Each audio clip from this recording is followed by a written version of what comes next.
Hi, I'm Walter D. Donnie Kennedy, Chief of Heritage Operations for the Sons of Confederate Veterans. I'm here with my twin brother, Ron Kennedy, to explain why it's important for a civilized society to erect and maintain monuments to its heroes. Across America, and especially in the South, which has a long military tradition, you will find numerous monuments and memorials to the men and women who served their country. For instance, in Georgia, we see a Spanish-American monument. In Alabama, World War I. In Virginia, a World War II. In Austin, Texas, a Korean War memorial. And in Mississippi, a Vietnam Veterans Memorial.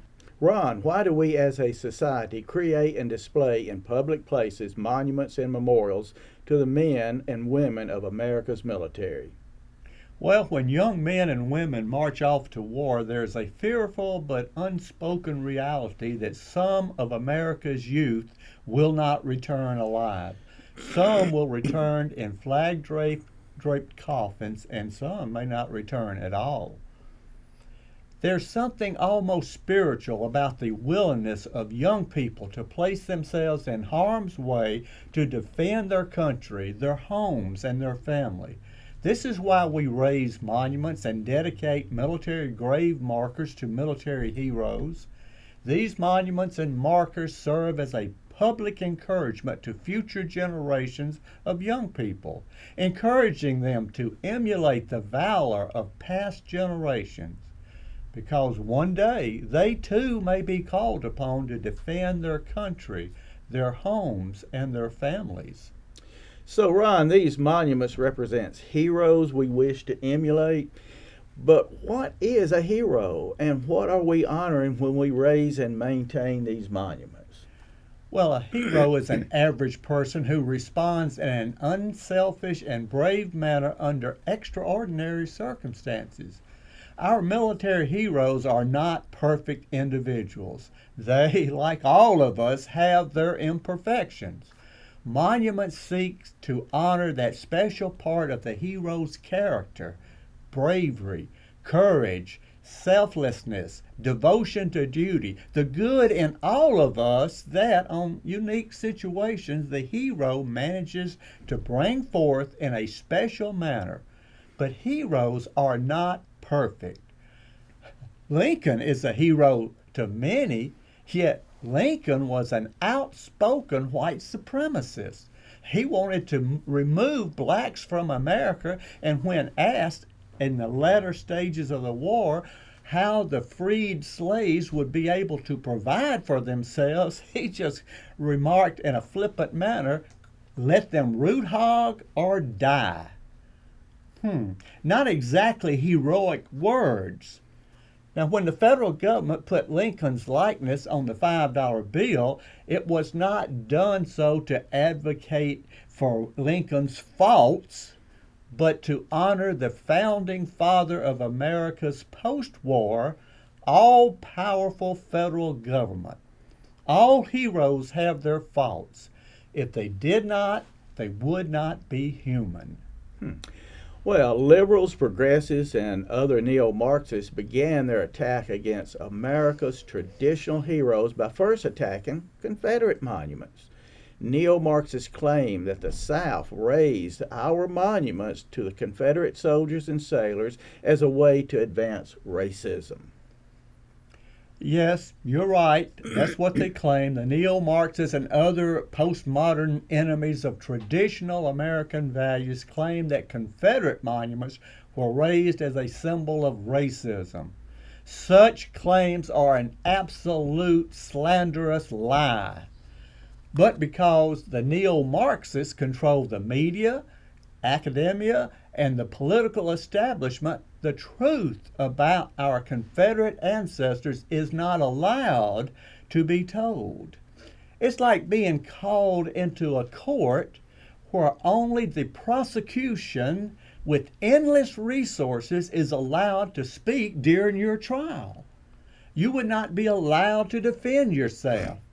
That would be more like a kangaroo court, not a court that promises liberty and justice for all. As Southerners, we have a unique heritage, but We are the only group in America that is not allowed to define who we are and what our heritage represents. Today, in woke, politically correct America, Southerners are forced to allow those who, for political reasons, hate us, those who hate us are the ones who are allowed to define our Southern heritage. It is unjust, unfair, and un-American. It would be like allowing neo-Nazis to define what Jewish culture is and what Jewish heritage is, what it represents, and whether or not it was an evil heritage. Such things should not happen in a country that claims to believe in liberty and justice for all. Well, Ron, you know, it was not long ago when the federal government celebrated Southern heritage. They issued postage stamps to honor Confederate leaders. They even minted coins with the image of General Lee and General Stonewall Jackson on the face of the coin. That was in 1925, and it was a 50-cent piece. 50-cent and it was pure silver. Oh, well, it was silver. Yeah, correct. And they even named vehicles after Confederate General Jeb Stuart and General Robert E. Lee. You know, Ron, the Lee and Grant tanks side by side fighting a common enemy is symbolic of the gentleman's agreement between the North and the South after the unfortunate end of the War for Southern Independence. The South agreed to remain loyal to the United States, and the United States would allow and supported the South's right to celebrate its Confederate history. It was what we call the post-war North-South bargain or North-South agreement. It was a tacit agreement among gentlemen. And the South gave up the right of independence and secession in order to be part of this bargain. Absolutely. That was our part. Unfortunately, the neo-Marxists who exercise control over the media, educational institution, and either control or intimidate our so-called conservative political leaders have decided to break that post-war agreement. They are doing it by slandering the South and our reasons for raising monuments to our Confederate ancestors. Well, then why did the South raise these Confederate monuments to our soldiers and sailors if it wasn't racism as the liberals claim? Well, the South went to war to defend itself from an aggressive invader. Now, Ron, the North had almost 4 million men of military age at that time, whereas the South only had slightly over 1 million.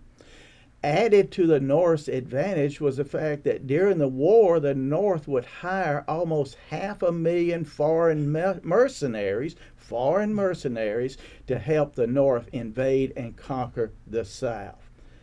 Now, more than a fourth of the men serving the Confederate military died from wounds and or disease. To put the South's sacrifice in defense of its independence into perspective, consider this. In World War II, the United States lost little more than 300,000 men. 300,000 men.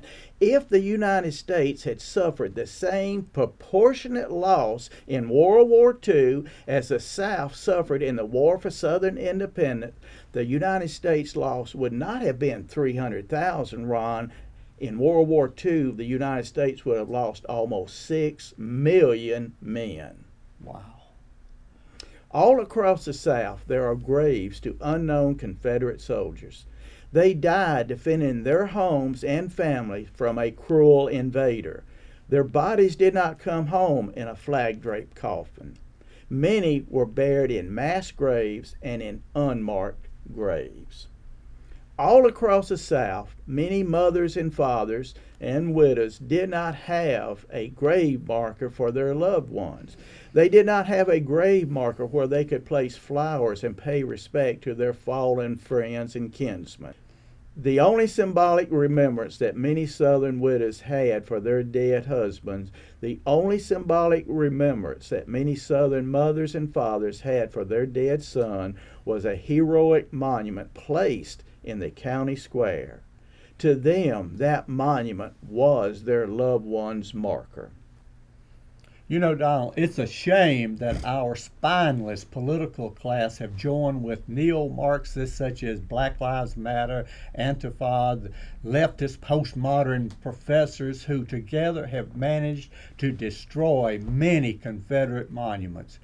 But the neo-Marxists are not stopping with the destruction of Confederate monuments. Recently, they've removed monuments to President Thomas Jefferson, President Teddy Roosevelt. They've even removed monuments to Abraham Lincoln. They will not stop with destroying monuments. Their ultimate aim is to destroy what is left of America's traditional constitutional government. Leftist politicians celebrate this neo-Marxist revolution, while spineless conservative politicians enable it. The South should be leading the fight against America's neo-Marxist enemies. As Confederate Vice President Alexander Stephens declared after the war, quote, "The cause of the South is now the cause of all Americans." The Sons of Confederate Veterans was founded in 1896 and is America's oldest continuously operating veterans organization. We are dedicated to honoring all of Americans' veterans from the colonial era right down to today, and especially the men from every ethnic and religious background who made up the Army and Navy of the Confederate States of America. These men who wore the gray in the War for Southern Independence earn our respect. As Americans, we have the right to respect and preserve their monuments. And those monuments represent Hispanic, Irish, black and white Confederate veterans, Native American, Scotch-Irish, German, Polish, you name it. Be sure to view our other video, Monuments Matter, on our website, www.makedixie.com. Join the Sons of Confederate Veterans and help us defend our right to honor America's Confederate soldiers and sailors. I am Walter D. Donnie Kennedy, Chief of Heritage Operations for the Sons of Confederate Veterans, and Ron and I thank you for watching our video. God bless America, and God save the South.